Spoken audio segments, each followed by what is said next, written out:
Bom dia, senador. Obrigado e bom dia a todos.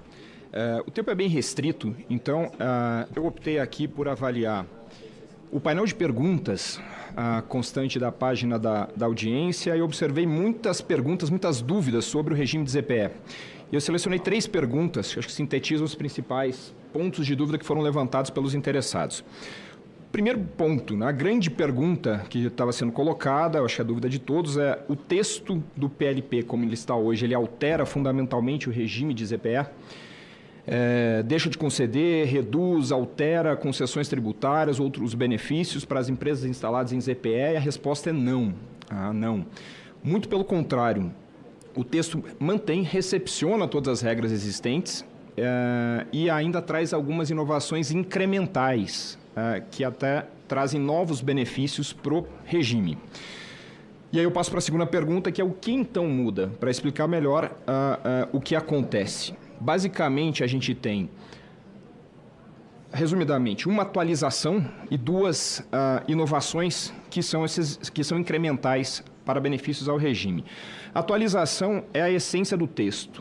O que está no capítulo 2 sobre o regime, nesse PLP, ele basicamente atualiza os impostos antigos, os tributos antigos, para os novos tributos e nomenclaturas, mantendo as mesmas regras. Então, basicamente, onde está sendo mencionado anteriormente, ou atualmente, PIS, COFINS, IPI, ou até a referência ICMS, acaba sendo substituída por CBS e IBS. Demais regras seguem, em essência, como estão atualmente.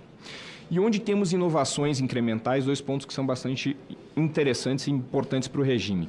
Primeiro, há uma previsão já trazida que institui a desoneração sobre a energia elétrica destinada à produção de energia limpa em ZPE, incluindo hidrogênio verde, hidrogênio de baixo carbono e amônia. Esse é um ponto interessante porque a energia elétrica é equiparada à matéria-prima nessa situação específica e nessa situação poderá obter os benefícios atribuídos à matéria-prima para finalidade específica. Segundo ponto incremental é redução a 0 para serviços de transporte de bens que venham até a ZPE e bens que partem da ZPE para exportações. Então, ativo mobilizado comprado ou insumos que são recebidos na ZPE para utilização pelas empresas que estão instaladas e usufruindo do regime, passam a ter isenção no serviço de transporte. E o serviço de transporte aplicado aos bens que saem exportados também passam a ter esse benefício. Então, é mais um incremento às regras já atuais do regime. E aí passo para a terceira pergunta, que é como fica a atratividade do regime de ZPE após a reforma tributária em geral. Então, o que eu falei até agora aqui, a gente está olhando para dentro. O texto que toca especificamente o regime em si traz essas novidades, essas atualizações. Mas, considerando todo o panorama do regime, como fica a ZPE, continua sendo atrativo ou não como um regime especial diferenciado e que se presta a fins específicos. Primeiro, 2 grandes pontos, olhando para fora. Ativo mobilizado. A gente tem nova regra já prevista aqui no texto do PLP, que traz a desoneração para aquisição de bens de capital. Esse é um benefício que não existia antes fora, não existe atualmente fora de ZPE, do regime de ZPE, ou salvo na regra geral, estamos falando aqui da regra geral, mas existe em ZPE. Passa a haver um benefício para isso na regra geral, mas não para todos os impostos. Então, o imposto de importação e a FREM continuam sendo beneficiados no regime especial de ZPE, então ainda representa um benefício adicional de atratividade para o programa.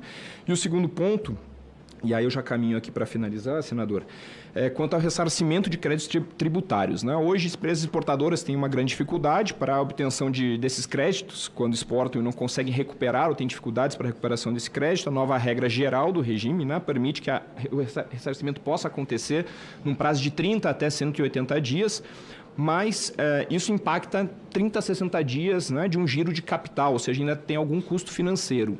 Comparativamente, apesar de ser um grande avanço, comparativamente à ZPE, em que a isenção ou a suspensão já é imediata, não há nem esse impacto em fluxo financeiro, né, em custo de capital para isso. Então, é mais um ponto que ainda reforça o quanto o regime continua atrativo. Bem, enfim, num sobrevoo, acho que o tempo é curto, mas acho que são pontos bem importantes a destacar num panorama geral sobre como fica o regime à luz do texto que está aqui hoje. E não nos furtaremos a continuar acompanhando as discussões e, eventualmente, trazer novas propostas que possam aprimorar ou manter a atratividade do regime. Obrigado, senador.